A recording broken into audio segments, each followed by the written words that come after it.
Hello everyone, स्वागत है आप सभी का विजडम एजुकेशन में। सबसे पहले हमारे चैनल पर नए हैं तो सब्सक्राइब कर दें, पुराने हैं तो लाइक कर दें, शेयर करें, कमेंट करें। कोई क्वेश्चन पूछना है तो कमेंट सेक्शन में पूछ सकते हो। तो यहाँ पे जो है आपको पता है कि प्रत्येक दिन हम जो हिंदी न्यूज़पेपर हैं, खास करके हिंदुस्तान, दैनिक जागरण, पायनियर, जनसत्ता, ट्रिब्यून, तो इसका जो इम्पोर्टेंट आर्टिकल होता है उस आर्टिकल को लेकर के हम आपके सामने आते हैं। उसका प्लस पॉइंट क्या हो सकता है, निगेटिव पॉइंट क्या हो सकता है, माइनस पॉइंट क्या हो सकता है किसी टॉपिक का, और आपका सजेशन क्या होना चाहिए, यूपीएससी पर्सपेक्टिव से किस तरह से इंपॉर्टेंट हो सकता है, किस तरह से पीटी में पूछा जा सकता है, मेंस में पूछा जा सकता है या इंटरव्यू में पूछा जा सकता है, उसके लिए हम डिस्कस करते हैं।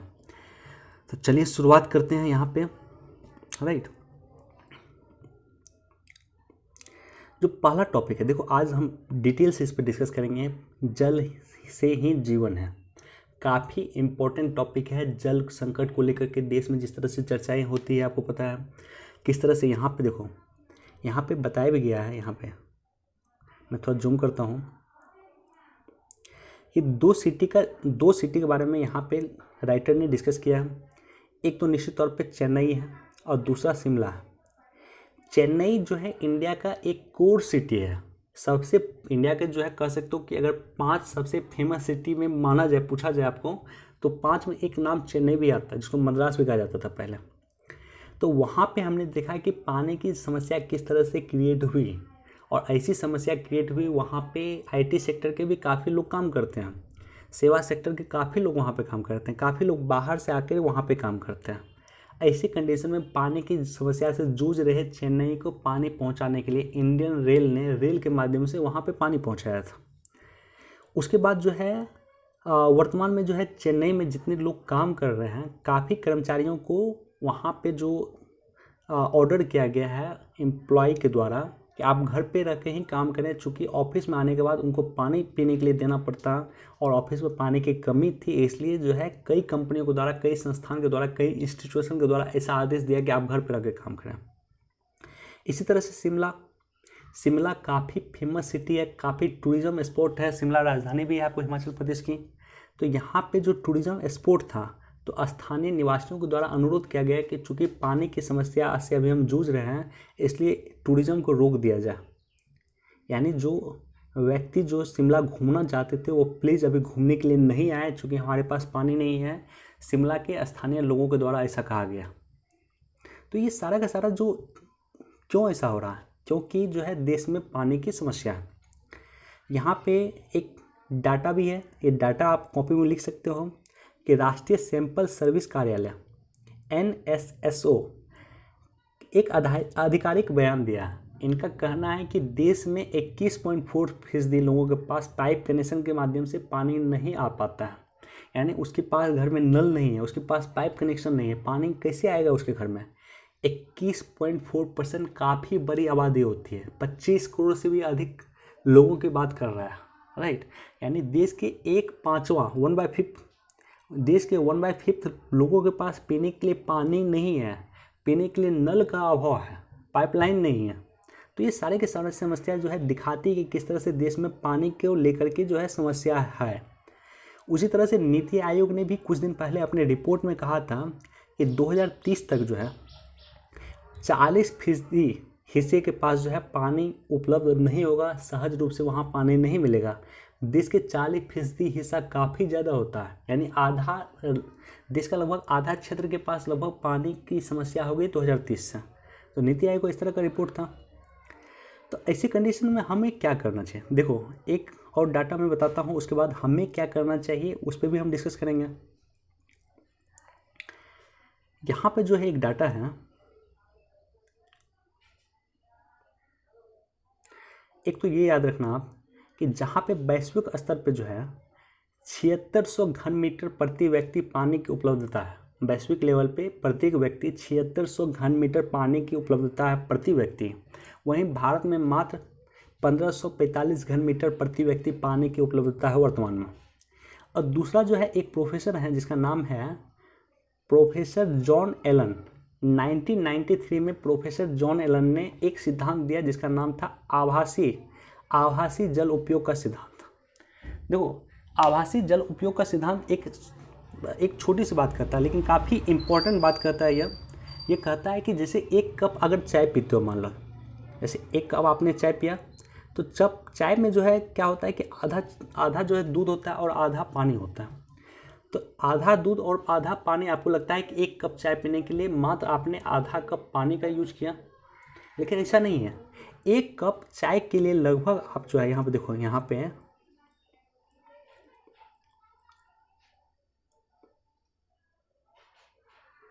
लगभग 35 लीटर पानी का उपयोग आप कर लेते हैं। एक कप चाय पीने के लिए लगभग 35 लीटर पानी का उपयोग कर लेते हैं। इसे कहा जाता है आभासी जल उपयोग का सिद्धांत। यानी मान लेते हैं कि जो बर्तन आप चाय बनाओगे उस बर्तन को धोने के लिए भी पानी का आपने उपयोग किया, ठीक है। उसके बाद जो है चाय पीने के बाद भी उस पानी को, उस बर्तन को फिर से धोया जाएगा। तो इस तरह से पानी का उपयोग कर रहे हो काफ़ी ज़्यादा, लेकिन आपको लगता है कि हमने कम पानी का उपयोग किया है। तो ऐसा क्यों हो रहा है कि एक तरफ पानी की जो है उपलब्धता में निरंतर कमी आ रही है, दूसरा तरफ जीवन शैली जो है, हमारा जो जीवन शैली है वो काफ़ी हद तक बढ़ रहा है, काफ़ी हद तक उसमें पानी का उपयोग काफ़ी हद तक कई गुना बढ़ गया, और हमें पता भी नहीं चलता है कि किस तरह से पानी का उपयोग बढ़ गया। तो चलिए अब यहाँ पे जो है डिटेल से एनालिसिस करते हैं। जो हमारे पास कुछ पॉइंट है उसको लेकर हुए हम डिस्कस करेंगे। देश में वर्तमान में जो है भारत में जल संकट की क्या स्थिति है, तो यह तो आपने देखा।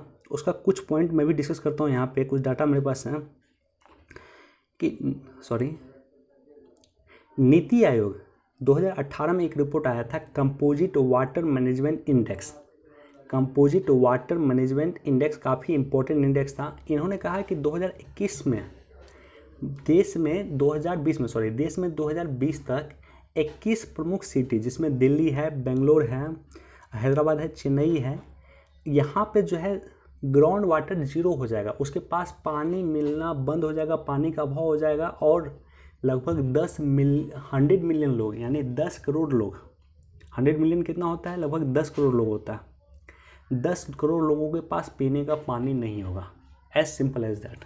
यानी इन्होंने कहा कि जो भूजल है यानी ग्राउंड वाटर है, इन 21 सिटी का समाप्त हो जाएगा 2020 में, जो 2020 अभी चल रहा है, राइट। तो काफ़ी इंपॉर्टेंट इन्होंने डिस्कस किया था।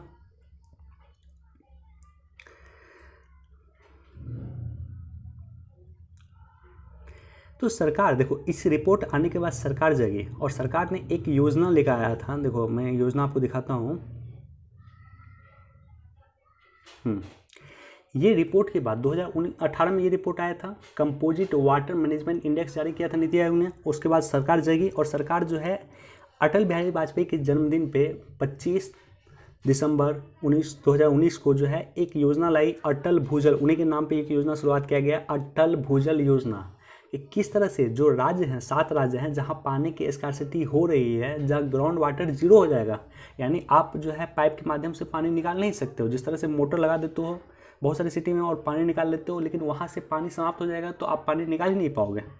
तो वहाँ पे ग्राउंड वाटर को किस तरह से इनरिच किया जाए, तो ये 7 राज्य हैं, गुजरात, कर्नाटका, हरियाणा, मध्य प्रदेश, राजस्थान, उत्तर प्रदेश। तो ये 7 राज्यों में जो है इस तरह का टेक्निक का यूज किया जाए अटल भूजल योजना के माध्यम से, ताकि इसके भूजल प्रबंधन को सुधार किया जा सके, यहाँ जो है ग्राउंड वाटर को इनरिच किया जा सके। और इसके लिए जो है 6000 करोड़ रुपए का जो है इनिशिएटिव लिया गया। तो एक तो सरकार ये काम कर रही है, दूसरा कह सकते हो सरकार क्या क्या कर रही है उसमें भी हम देखते हैं।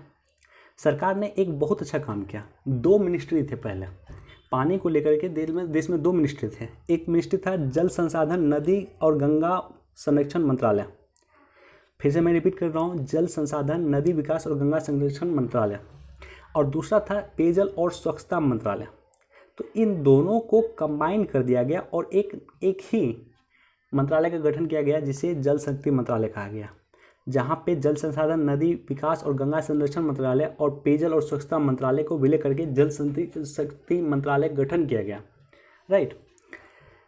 और जल शक्ति मंत्रालय गठन होने के बाद ही सबसे पहला जो मीटिंग हुआ था जल शक्ति मंत्रालय का, उन्होंने कहा कि 2020 तक हर घर नल जो है योजना हम पहुंचाएंगे। यानी प्रत्येक घर जो है नल की योजना, प्रत्येक घर तक नल कैसे पहुंच जाए, प्रत्येक घर तक पानी किस तरह से पहुंच जाए, इसके लिए काम उन्होंने शुरू किया, यानी सरकार ने शुरू किया। और सरकार का टारगेट है कि 2024 तक हम इसको पूरा कर लें। इसके अलावा जो सरकार एक बहुत पहले कार्यक्रम लाई थी कि राष्ट्रीय ग्रामीण पेयजल कार्यक्रम यानी NRDWP के अंतर्गत सुरक्षित पानी हर समय और सभी स्थितियों में सुलभ होना चाहिए। इस योजना का उद्देश्य प्रत्येक ग्रामीण व्यक्ति को 2022 तक 70 लीटर स्वच्छ पानी प्रतिदिन जो है प्रति व्यक्ति पहुंचाना था। उसके घरेलू परिसर में यानी उसका जो घर है उसके 50 मीटर के दायरे के अंतर्गत उसको पहुंचाना था 70 लीटर पानी, स्वच्छ पानी प्रत्येक व्यक्ति प्रतिदिन 2022 तक। इसी तरह से 2018 में शुरू में ही स्वजल कार्यक्रम के माध्यम से ग्रामीण इलाकों में पाइपलाइन से जल आपूर्ति बढ़ा करके देश के ग्रामीण क्षेत्रों के लोगों को सुरक्षित पानी उपलब्ध करवाने की योजना शुरू की गई। तो सरकार के माध्यम से काफ़ी योजनाओं की जो है शुरुआत की जा रही है, राइट। इसी तरह से आर्सेनिक और फ्लोराइड कुछ जगह में कुछ राज्यों में मिल रहे थे। बिहार जैसे राज्यों में आर्सेनिक और फ्लोराइड की मात्रा अधिक मिल रही थी, तो उसको किस तरह से रोका जाए इसके लिए भी सरकार ने काम शुरू कर दिया। देखो सजेशन क्या दोगे, मान लो इसमें मेंस में अगर आप क्वेश्चन लिख रहे हो कि जल संकट, तो जल संकट में मान लो आपने बता दिया कि जल संकट का क्या क्या कारण है, आप इस आर्टिकल में दिया हुआ। हमने आपको बताया कि सरकार क्या क्या प्रयास कर रही है वो भी आप बता दोगे। लेकिन अगर सजेशन दोगे तो आपका क्वेश्चन इनरिच हो जाएगा। तो सजेशन क्या क्या दे सकते हो कि पारिस्थितिक कृषि पे बल दिया जाए। पारिस्थितिक कृषि क्या होता है, जैसे देखो पंजाब में जो है वो गेहूँ के लिए अनुकूल है, लेकिन पंजाब कभी धान के लिए अनुकूल नहीं रहा। इसी तरह से महाराष्ट्र का जो क्षेत्र है, विदर्भ का क्षेत्र है, जहाँ पानी की बिल्कुल समस्या है, वो जो है जगह धान के लिए बिल्कुल अनुकूल नहीं है। लेकिन वहाँ भी ग्राउंड वाटर से, मतलब कह सकते हो कि ये जो है मोटर से जो है पानी निकाल करके जो है वहाँ पे धान की खेती की जाती है। तो वो जो है कहीं ना कहीं वो पर्यावरण के लिए नुकसानदेह है, काफ़ी नुकसानदेह है। ऐसे कंडीशन में ग्राउंड वाटर जीरो हो जाता है, क्योंकि आपको पता है कि धान की खेती के लिए पानी की अधिक से अधिक आवश्यकता होती है। धान की खेती के लिए सबसे उपयुक्त है पश्चिम बंगाल, बिहार उपयुक्त है, तो वहाँ कृषि होना चाहिए, पंजाब में कृषि नहीं होना चाहिए। तो इसको लेकर के सरकार को जोर देना चाहिए पारिस्थितिक कृषि पे। इसी को लेकर के उपाय किया गया है। दूसरा उपाय है कि एक संभव उपाय यह हो सकता है कि सिंचाई के लिए कृषि जल एवं बिजली की बचत बचाने वाले किसानों को नगद इनाम देकर प्रोत्साहित किया जाए। तो एक तरह से इनकरेजमेंट प्रोग्राम शुरू करना चाहिए कि जो व्यक्ति या जो किसान जो है बिजली की बचत करे या सिंचाई के लिए पानी की बचत करे, तो उसको किस तरह से प्रोत्साहित किया जाए ताकि उसमें अवेयरनेस भी लाए। पंजाब के रिगार्डिंग हमने आपको बता दिया, ये वही पॉइंट है तीसरा। उसके बाद देखो कि महाराष्ट्र कर्नाटक पट्टी में गन्ने की खेती को नियंत्रित कर इसका विस्तार उत्तर प्रदेश और बिहार के पट्टी में करने की आवश्यकता है। वही बात है कि पारिस्थितिक कृषि पे जो बल दिया जाए, इसी के अंतर्गत ये सारा का सारा पॉइंट है। तो आप इस तरह से जो है कमेंट कर सकते हो कि इस तरह का, जैसे मान लें कि महाराष्ट्र में या पंजाब में धान की खेती को हतोत्साहित करने की आवश्यकता है, धान की खेती को मना करने की आवश्यकता है, इसके लिए कठोर से कठोर कदम उठाने की आवश्यकता है, राइट, ताकि पारिस्थितिक कृषि पे बल दिया जा सके। तो चलिए, उम्मीद है कि ये आर्टिकल आपको क्लियर हो गया होगा। कुछ पॉइंट मैंने बोला है, अगर आपका सजेशन हो तो कुछ सजेशन आप हमें कमेंट सेक्शन में दे सकते हो। देखो, बढ़ती जा रही चीन की आक्रामकता कुछ दिन से लगातार चर्चा में है। क्यों चर्चा में है? कि चीन का जो क्षेत्र है उसके बाहर एक दक्षिण चीन सागर है। दक्षिण चीन सागर पे जितने भी आसियान के देश, लगभग आसियान के देश का कहना है कि ये हमारा क्षेत्राधिकार में आता है, लेकिन चीन कहता है कि नहीं, दक्षिणी चीन सागर जो है उनके क्षेत्राधिकार में आता है। तो यहाँ पे 2 आइलैंड है, इसको लेकर के हमेशा विवाद होते हैं। तो ये नाम देखो, एक स्पार्टी आइलैंड और एक पार्सल द्वीप। चूँकि मेरे पास मैप नहीं है तो मैप से मैं आपको दिखा नहीं पा रहा हूँ, आप जाकर के दक्षिण चीन सागर का मैप देख लेना। सॉरी, आप जाकर दक्षिण चीन सागर का मैप देख लेना। स्पार्टी आइलैंड और पार्सल आइलैंड, 2 आइलैंड के कारण ये हमेशा विवाद में रहा। तो विवाद में कौन कौन सा देश है कि Taiwan, Vietnam, Malaysia, Philippines, Brunei, ये सारा के सारा देश का कहना है कि जो दक्षिण चीन सागर है उसका ये क्षेत्राधिकार उसके क्षेत्राधिकार के अंतर्गत आता है। लेकिन चीन का कहना है कि नहीं, ये पूरा का पूरा क्षेत्र ये छोटे से छोटे देश का क्षेत्राधिकार नहीं है, बल्कि चीन का क्षेत्राधिकार में आता है, राइट। तो इसको लेकर के क्या इशू है उस पर हम चर्चा करते हैं। सॉरी, देखो इशू क्या है, फिर से हम चर्चा करते हैं कि दक्षिण चीन सागर, ठीक है, 90% दक्षिण चीन सागर जो है सॉदर्न चीन सागर के 90% हिस्सा को चीन बोलता है कि नहीं ये हमारा क्षेत्राधिकार है, राइट। ऐसा चीन क्यों दावा कर रहा है, चीन उस जगह को क्यों नहीं छोड़ना चाहता? तो सबसे पहले तो ये जानो कि वो जगह जो है वहाँ पे प्रचुर मात्रा में प्राकृतिक तेल और प्रचुर मात्रा में गैस पाया जाता है। यानी ये जो समुद्र का क्षेत्र है, दक्षिण चीन सागर का क्षेत्र है, वहाँ पे प्रचुर मात्रा में गैस और प्राकृतिक तेल पाया जाता है, ठीक है। इसलिए चीन उस पर दावा करता है। चीन ताइवान वियतनाम के स्प्राइटल द्वीप समूह पे दावादारी करता है और विदित हो कि स्प्राइटल जो है दक्षिण चीन सागर का दूसरा सबसे बड़ा द्वीप समूह है, राइट। एक रिपोर्ट के मुताबिक जो दक्षिण चीन सागर है वहाँ पे 11 अरब बैरल प्राकृतिक गैस और तेल तथा मूंगे का विस्तृत भंडार मौजूद है। यानी सबसे बड़ा प्राकृतिक संसाधन काफ़ी मौजूद है वहाँ पे। 11 अरब बैरल प्राकृतिक गैस, तेल और मूंगे का भंडार वहाँ पे है। यही कारण है कि चीन उस पर अपना दावा करता है, चीन उसको छोड़ना नहीं चाहता है। उसके बाद जो है 9 डैश लाइन जो है जापान के साथ जो है जब 1947 में जापान ने आत्मसमर्पण किया था, तो एक तरह से वर्चुअल लाइन है जो 9 के आकार का बनता है, इस तरह का आकार बनता है, इस तरह का 9 के आकार का बनता है, इसलिए इसको 9 डैश लाइन कहा जाता है, ठीक है। तो 9 डैश लाइन जो है आधिकारिक रूप से चीन कहता है कि 9 डैश लाइन उसके क्षेत्राधिकार में आता है, ये उसका पार्ट है। तो इशू क्या है आपको क्लियर हो गया होगा। और हाल फिलहाल में फिर चीन को लेकर के इस पर विवाद कर रहा है। चीन का कहना है कि ये पूरा पूरा क्षेत्राधिकार उसी के तहत आता है। और एक और महत्वपूर्ण रीज़न है कि जो व्यापार होता है इस एरिया में, जो व्यापार होता है मैक्सिमम व्यापार इसी रूट के माध्यम से होता है। दक्षिणी चीन सागर से गुजरती है, कई शिप गुजरती है उधर से, ठीक है। तो इसलिए चीन अपना प्रभुत्व उस पर कायम करना चाहता है, प्रभुत्व उसमें मजबूत करना चाहता है।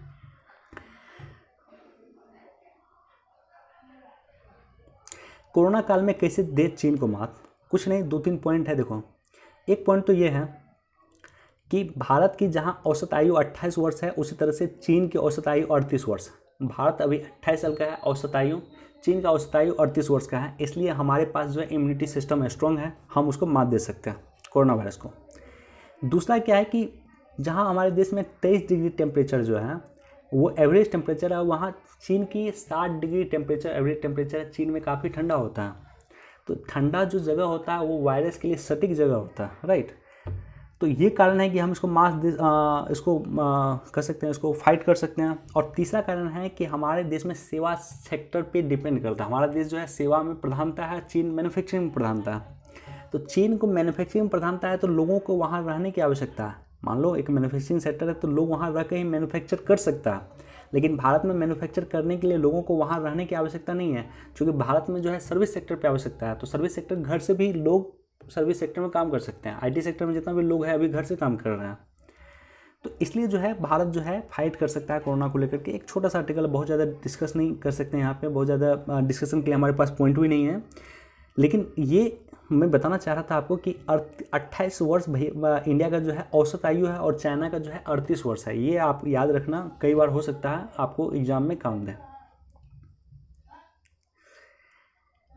देखो, प्रवासियों के विषय में ये जो है दैनिक जागरण राष्ट्रीय संस्करण का न्यूज़ है। यहाँ पे जो है देखो, यहाँ पे जो है गांधी को कोट किया जाता है।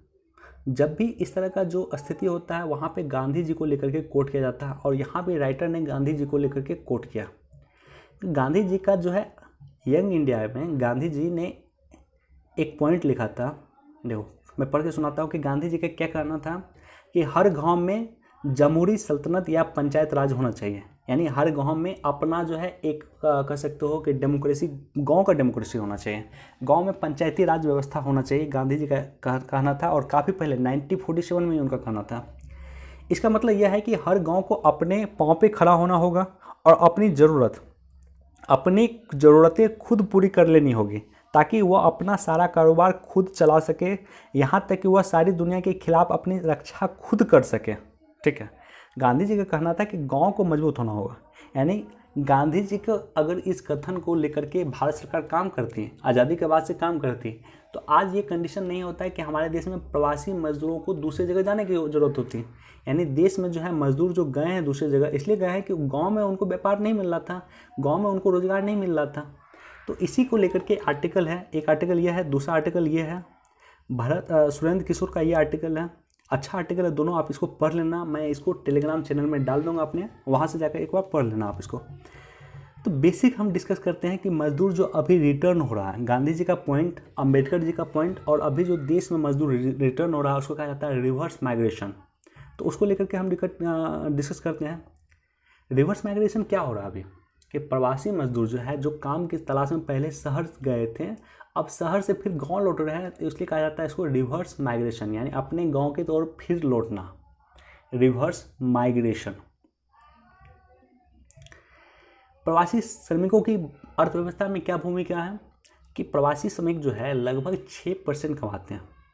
जीडीपी का 6% काफ़ी ज़्यादा अमाउंट होता है, लगभग 12 लाख करोड़ रुपया होता है, काफ़ी बड़ा अमाउंट होता है।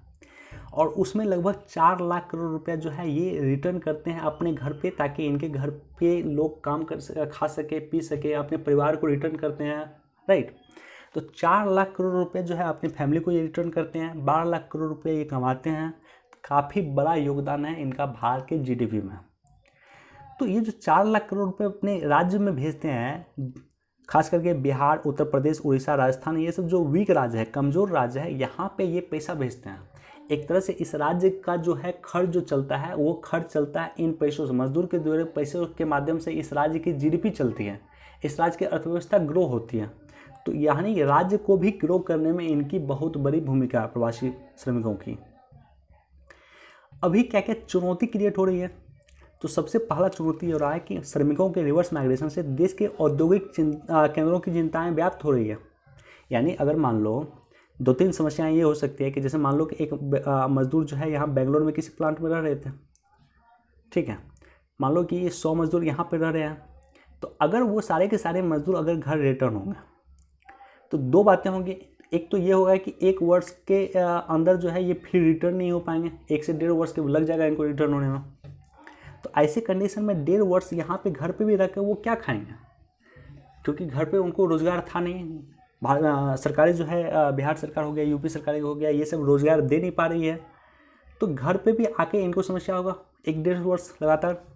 और दूसरा जो है यहाँ पे जो उद्योग है, ये उद्योग ओपन कैसे होगा, ये खुलेगा कैसे?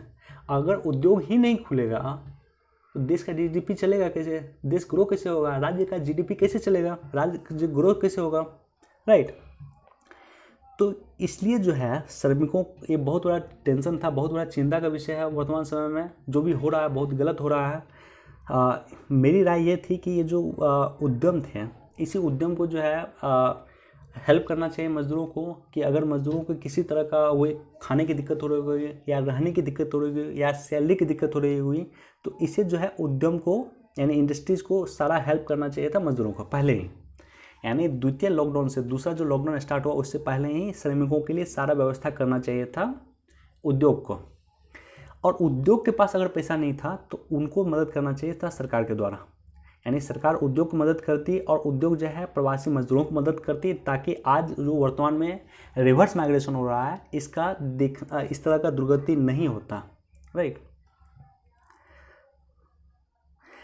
तो ये जो मैं बोला हूँ इसी तरह का कुछ पॉइंट है कि भले ही वर्तमान में भले ही उद्योगों में काम कम हो गया या रुक गया, परंतु लॉकडाउन समाप्त होते ही श्रमिकों की मांग में तीव्र वृद्धि हो गई, राइट। तो ये सारा का सारा समस्या हो रहा है। सरकार के सामने क्या समस्या है, देखो सरकार के पास सामने समस्या ये है कि भारत सरकार के पास प्रवासी मजदूरों का डाटा नहीं है। एक तो ये जान लो कि जो, और दूसरा ये है कि 90% से अधिक श्रमिक असंगठित क्षेत्र में काम करते हैं, जिसके पास डाटा, जिसका कोई इंडस्ट्रीज़ के पास नहीं है। मान लेते हैं कि एक इंडस्ट्रीज बेंगलोर में है, इसमें काम कर रहे हैं मजदूर हैं, तो उसका डाटा तो मान लेते हैं कि इंडस्ट्री के पास होगा, वो सरकार को डाटा दे सकता है। लेकिन मैक्सिमम लोग जो है वो आपको 90% से अधिक लोग असंगठित क्षेत्र में काम करते हैं। मान लेते हैं कि एक व्यक्ति कहीं ठेला लगाता है, एक व्यक्ति चाय के दुकान पर काम करता है, एक व्यक्ति जो है कहीं जो है पान की दुकान पे काम करता है, एक व्यक्ति किसी होटल में जो है मान लेते हैं कि स्वीपर ऊपर का नौकरी करता है। तो ये सारे के सारे जो प्रवासी श्रमिक हैं, इसका कहीं किसी के पास डाटा नहीं होता। अब चाय का दुकान लगाता है या ठेला लगाता है, उसका डाटा किसके पास होगा, राइट। तो यही कारण है कि अगर सरकार चाहे भी कि इसको मदद उपलब्ध करवाए तो इसको मदद उपलब्ध नहीं करवा सकता, चूँकि किसी के पास कोई डाटा है ही नहीं। तो ये सारा का सारा समस्या है। तो इसका समाधान क्या हो सकता है, मैं चाहता हूँ कि आप भी कुछ पॉइंट मुझे लिखें सोच कर। चलिए, तो आज हमारे पास 4 आर्टिकल था इसके पास, इसके लिए जो हमने डिस्कस किया। और किसी तरह का आपको लगता है कि कोई इशू है या कुछ समझ में नहीं आया तो कमेंट सेक्शन में मुझे क्वेश्चन पूछ सकते हो, तो कोशिश करूँगा उसका आंसर देने का, राइट। या चाहता हूँ मैं कि कुछ अपने तरफ से भी आप सुझाव दो, ये इंटरेक्टिव हो तो अच्छा लगता है। तो चलिए, बहुत बहुत धन्यवाद। Please do like, share and subscribe. Thank you.